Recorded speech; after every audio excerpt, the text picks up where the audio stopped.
Good morning Davao, good morning Mindanao, good morning North, South, East, and West.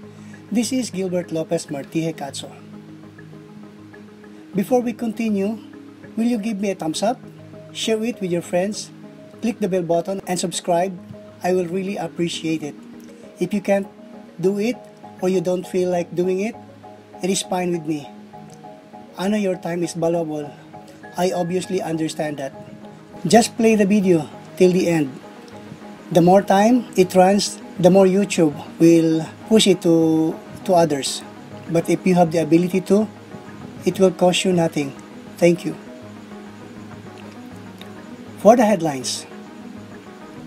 Weather forecast. Intertropical Convergence Zone, ITCZ, affecting Palawan and southern Mindanao.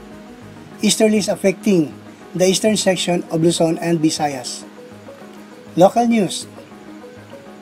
Batu supports Vice President Sara amid cabinet resignation. De La Rosa welcomes livelier campaign with 3 Dutertes. Philippines to host Asia-Pacific Open Government Partnership Regional Meeting. 357,000 shabu sneak in parcel from Manila. National news. Angara named as a new DepEd chief. 35 pesos wages hike in Metro Manila. Insufficient, Senator says. International news. Trump asks for hush money conviction to be overturned. Israel conscription rule stroke ultra-orthodox fury. Lost found the path to an equation that changed the future of TV. Kim Chiu, Paulo Avellino on why they would rather not be CEO. Sports news. Exclusive. World Athletic President invites Ukrainian President to the Olympics in surprise visit to Kyiv. Nambatak joins TNT after trade for Blackwaters, Montalvo, Fon Ferrada. Featured story. How to keep guns of Bourbon Street designate a police station as a school. Filipino-led forum in Toronto tackles mental health body image. Side story. And trivia. Do you not know that Davao Oriental has a sleeping dinosaurs island?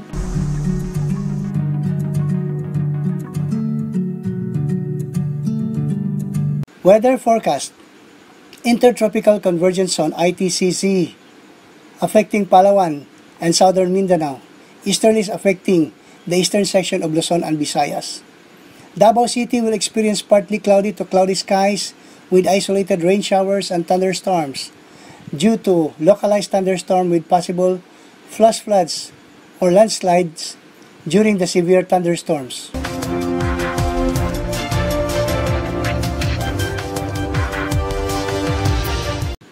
De La Rosa welcomes livelier campaign with 3 Dutertes. Senator Roland Bato de la Rosa welcomed the entry of the 3 Dutertes into the Senate race, stating that their candidacy will alleviate the solitude he and Senator Christopher Bongo expected during the upcoming campaign period. De La Rosa expressed surprise and satisfactions during a media interview on Friday afternoon, June 28, 2024, at Annex Event Center, SM Davao City. Upon learning about former President Rodrigo Duterte and his sons Paulo and Sebastian's decision to run for the Senate position. I was caught unaware because nakuratan ko. I was shocked, but then happy because I was expecting a very lonely campaign for me and Senator Bungo, he said. The senator expressed his belief that with the Dutertes by their sides, he and Go would no longer need to employ guerrilla tactics in upcoming senatorial campaigns. Dalawa lang kami, mga ngampanya, guerrilla tactics. We know the administration, the opposition, nasa gitna pa kami. Before it was just four of us campaigning using guerrilla tactics. We were navigating between the administrations and the oppositions, he said. Philippines to host Asia-Pacific Open Government Partnerships Regional Meeting. Department of Budget and Management DBM Secretary and the Philippine Open Government Partnership PHOGP Chairperson Amina F. Pangandaman announced that the Philippines will host the Open Government Partnership OGP Asia and the Pacific Regional Meeting in February 2025. It will be this coming February 25, and I hope you join us in making this the most dynamic, fruitful, and memorable OGP Regional Summit. Pangandaman shared in her pre-recorded keynote speech during the OGP NAS Open Government Nationwide Advocacy Campaign held in Zamboanga City on June 21, 2024.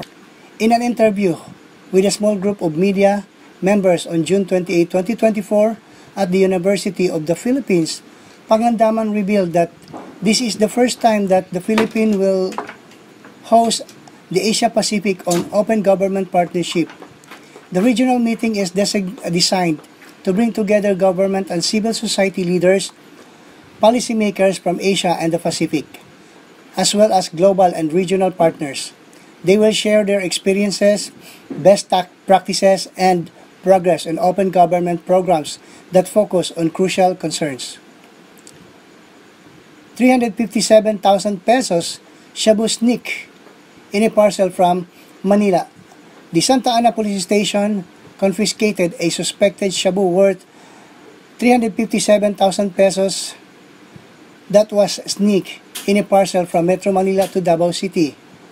This was disclosed by Police Captain Rizalito Clapis III, Officer in Charge, OIC, Station Commander of Santa Ana PNP.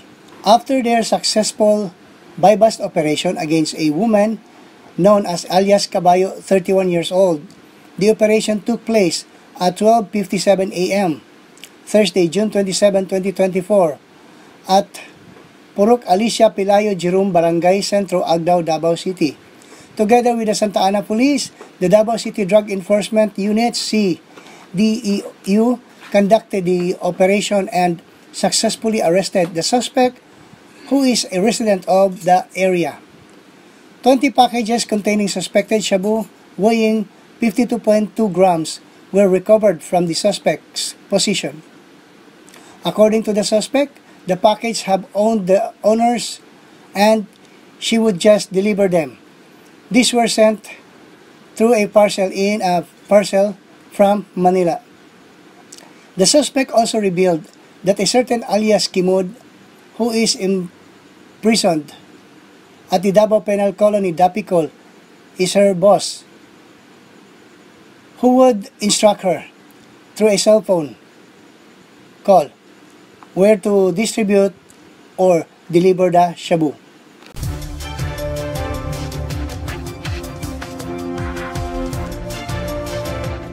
National News. Angara named a new DepEd Secretary Chief.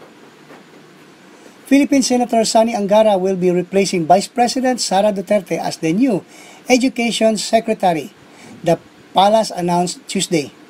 The Presidential Communication Office PCO said that Angara will take the helm of Department of Education DepEd starting July 19. Vice President Duterte resigned as DepEd Chief on June 19. She said not provide a definite reason for quitting and only explained that her action was not a sign of weakness, as it was steered by compassion for teachers and students. President Ferdinand R. Marcos Jr. has announced that he is set up appoint Senator Juan Edgardo Sani Angara as the new Secretary of Department of Education, DepEd, replacing Vice President Sara Duterte, who resigned last June 19, 2024, effective July 19, 2024. The PCO said in a statement. According to the PCO, President Marcos announced his decision to choose Angara as DepEd's secretary during the 17th cabinet meeting in Malacañang Palace on Tuesday. 35 pesos wage hike in Metro Manila, insufficient, senators say. The 35 pesos wage hike for private sector workers in Metro Manila is insufficient to meet the real needs of the Filipino or the people, senators said Tuesday. Senate President Francis Cheese Escudero pointed out that the approved daily wage increase of the regional tripartite wages and the Productivity Board RTWPB is too small considering the skyrocketing prices of essential goods. Escudero likewise noted that the Senate passed a bill mandating a 100 pesos daily pay increase for private sector's worker, much higher than the RTWPB sanctioned 35 pesos wage hike, but still lacking to provide a living wage as required under the 1987 Constitution. The Senate has passed a 100 pesos across the board wage increase bill, which should be the maximum or minimum increase, albeit I believe it is still not enough to provide what the Constitution requires, which is a living wage and not a mere minimum wage, he said in a statement.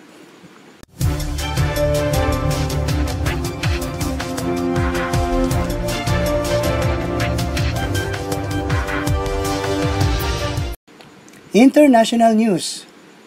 Trump asked for hush money conviction to be overturned. Donald Trump lawyers have asked the former U.S. President conviction in his hush money criminal case to be set aside and his sentencing this month delayed, American media report. A letter sent by Trump's lawyer to the New York judge presiding over the trial reportedly cites Monday's Supreme Court ruling that granted the former president immunity from prosecutions for official actions he took while in the office. In May, Trump was convicted on 34 counts of falsifying business records. He will be sentenced on July 11. He will be sentenced on 11th July. He signed off the records during his White House tenure in 2017, which his lawyer says should be taken into account. Last year, lawyers similarly argued that the allegations in the case involve official acts within the color of his presidential duties. However, the federal judge wrote that Trump had failed to show that his conduct was for or relating to any act performed by or for the president under color of the official act of a president.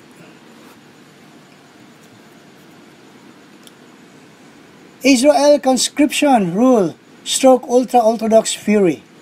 When Israel ultra-Orthodox or Haredi Jewish community gathered in force, you realize that how large it is. Thousands of men and boys dressed in black and white are crammed into the street of Maya Shearim, which is the heart of the ultra-Orthodox community in Jerusalem for an angry protest against the military draft. It is the latest demonstration since the Supreme Court's historic ruling that young Haredi men must be conscripted into the Israeli military and are no longer eligible for significant government benefits. Young men who are full-time students in Jewish seminaries or yeshivas tell me that their religious lifestyle is in jeopardy. They believe that their prayer and spiritual learnings is what protects Israel and the Jewish people. For 2,000 years, we've been persecuted and we've survived because we're learning Torah. And now, the Supreme Courts want to remove this from us, and it will cause our destruction, says Joseph. Going to the army will make a from religious Jew not religious anymore.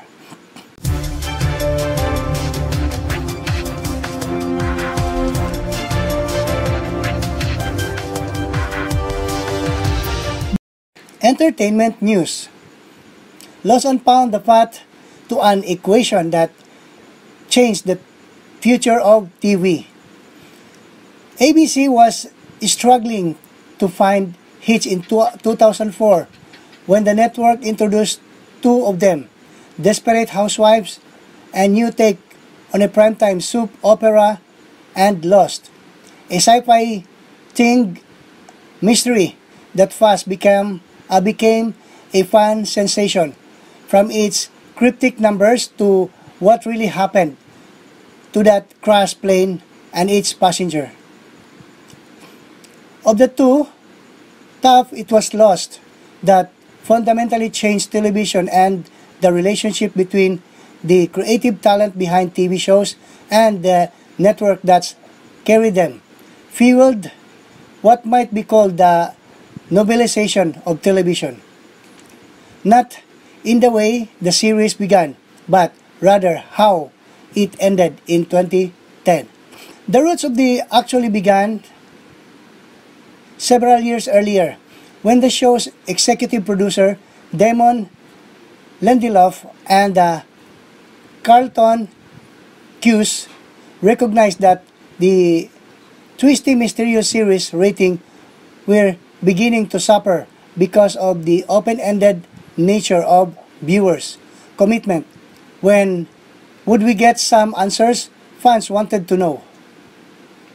At their urging, in what Variety called a paradigm-shifting play, ABC allowed them to announce an official end date for the series, ordering 48 episodes over 3 seasons to complete the story. Kim Chiu, Paolo Abilino, on why they would rather not be CEO. Even though Kim Chiu and Paolo Abilino worked together in the drama series Linlang, the two actors admitted that they only became really close while doing the romantic comedy. What's wrong with Secretary Kim?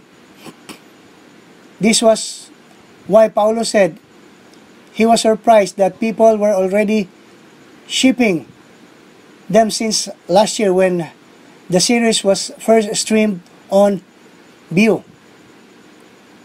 I couldn't imagine people shipping us because that series is really dark and gritty, Paolo declared, and our characters that did nothing but fight. We keep screaming at each other, added Kim. The very few sweet scenes we did for that show were only for flashbacks. We fought like cat and dog and whole time. Since Linlang, people have been pushing for the team or the team up, and I guess it worked because we know have another series on View, Paolo pointed out. Kim said they realized they had chemistry only when Linlang was released. While doing Secretary Kim, I got to know her more so far with how I see Kim on set. Mabait naman pala siya or siyang tao, equip Paolo.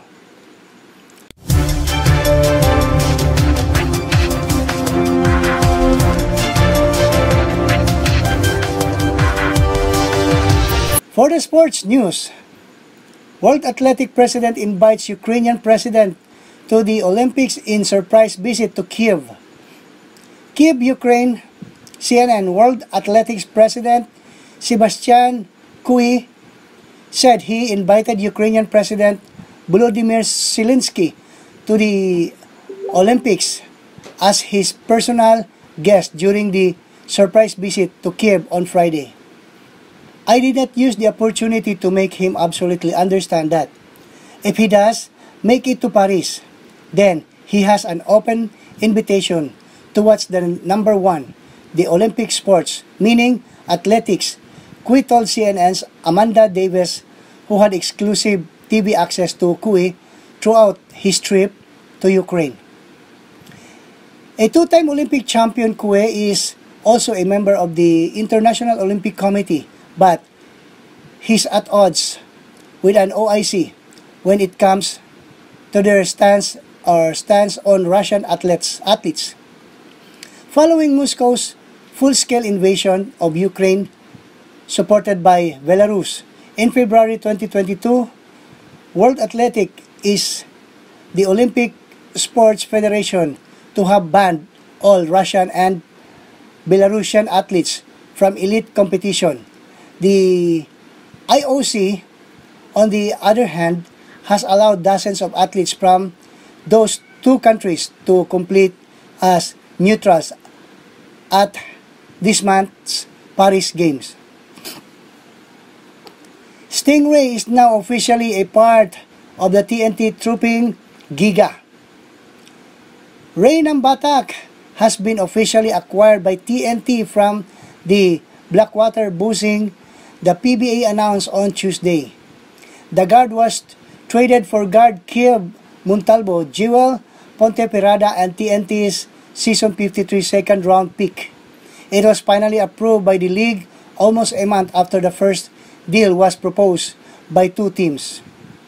In the first proposal, TNT traded Montalvo and a future second-round pick. However, it was not approved by the league before Ponferrada was added into the deal. In the PBA Philippines Cup, Nambatak averaged 11.1 points, 4.4 assists, and 2.8 rebounds per game for the Buzzing. He is expected to be a main gun for the Trooping Giga, which bowed out of the quarterfinals in both the Commissioner's Cup and the All-Filipino Conference.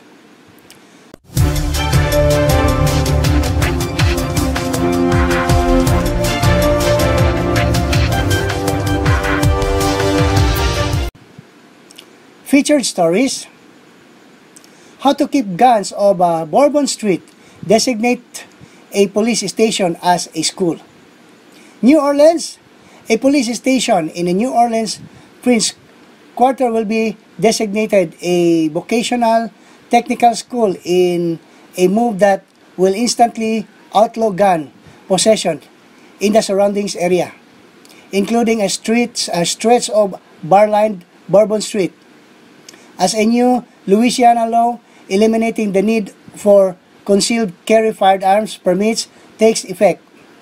Police Superintendent Ann Kirkpatrick announced the measure of a Monday news conference at the 8th District Police Station on the Quarter Road, Royal Street. However, the move may face legal challenges. The State Attorney General raised doubts about the plan. State law forbids carrying concealed weapons within 1,000 feet or 305 meters of such a facility. Kirkpatrick said that radius from a station will cover a large section of the quarter, including several blocks of Bourbon Street. Kirkpatrick said the station includes a classroom and is used for training. She described the station as a satellite of the City Police Academy.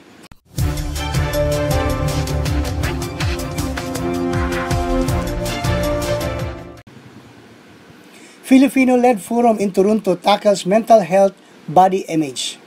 The Filipino group Calamansi Collective recently led a panel discussion in Toronto on mental health and body image. Its founder Chris Pangilinan said the issue of mental health is often not discussed within Filipino families. you'll have your parents say, "Oh, you've gotten fat," or "When are you getting married?" He said, those conversation affects a personal mental health.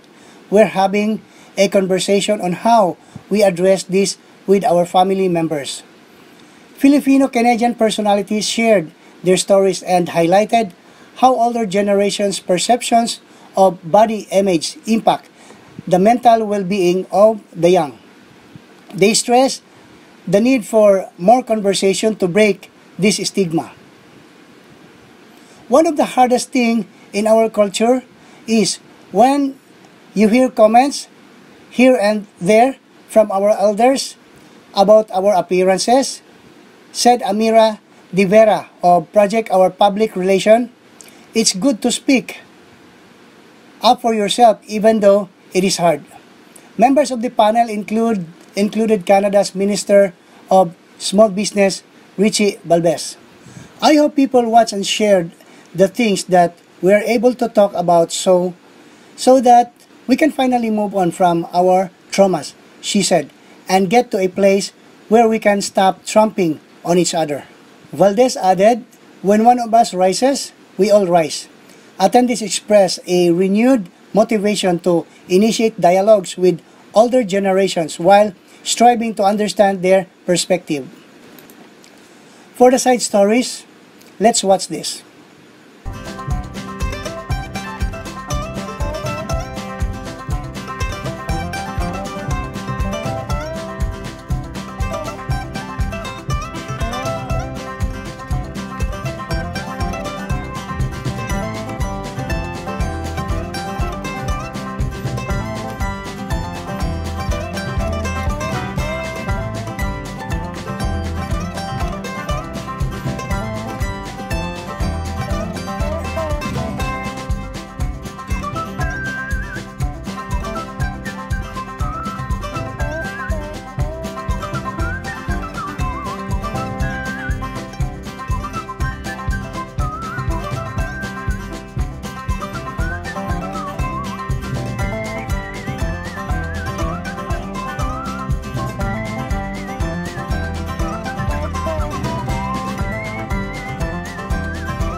And for the trivia, don't you know that Davao Oriental has a sleeping dinosaur island? Quite hard to miss en route to Mati City. The sleeping dinosaur island is an intriguing landform. It resembles, you guessed, it's right, a long-necked ancient animal that seems to have fallen asleep and turned into sand and stone in Pujada Bay. The islands has become a popular hiking spot and even a site for dramatic prenuptial photoshoots. For those who can't make the trip down, the lookouts along the highway should still afford a breathtaking experience. And that's all our news for today. Please like, share, subscribe, and click the bell button for you to be updated of the Pinoy Rab YouTube channel activities. This is Gilbert Lopez Martille Catso. Good morning.